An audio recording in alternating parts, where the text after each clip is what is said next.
1 Samuel 31. Saul takes his life. Now the Philistines fought against Israel. The Israelites fled before them, and many fell dead on Mount Gilboa. The Philistines were in hot pursuit of Saul and his sons, and they killed his sons, Jonathan, Abinadab, and Malchishua. They killed Jonathan. The fighting grew fierce around Saul, and when the archers overtook him, they wounded him critically. Saul said to his armor-bearer, "Draw your sword and run me through, or these uncircumcised fellows will come and run me through and abuse me."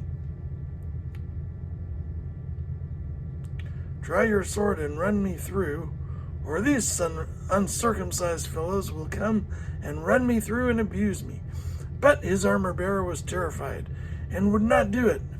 So Saul took his own sword and fell on it.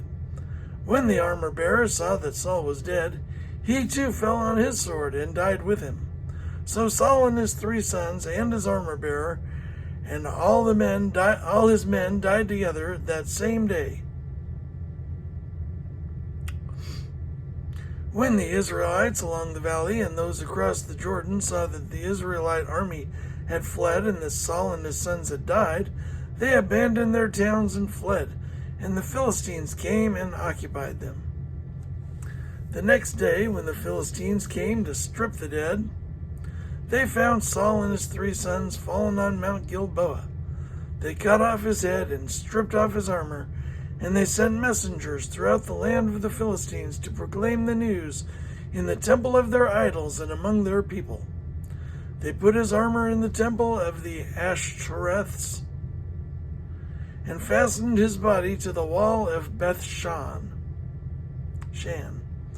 When the people of Jabesh-Gilead heard what the Philistines had done to Saul, all their valiant men marched through the night to Beth-shan.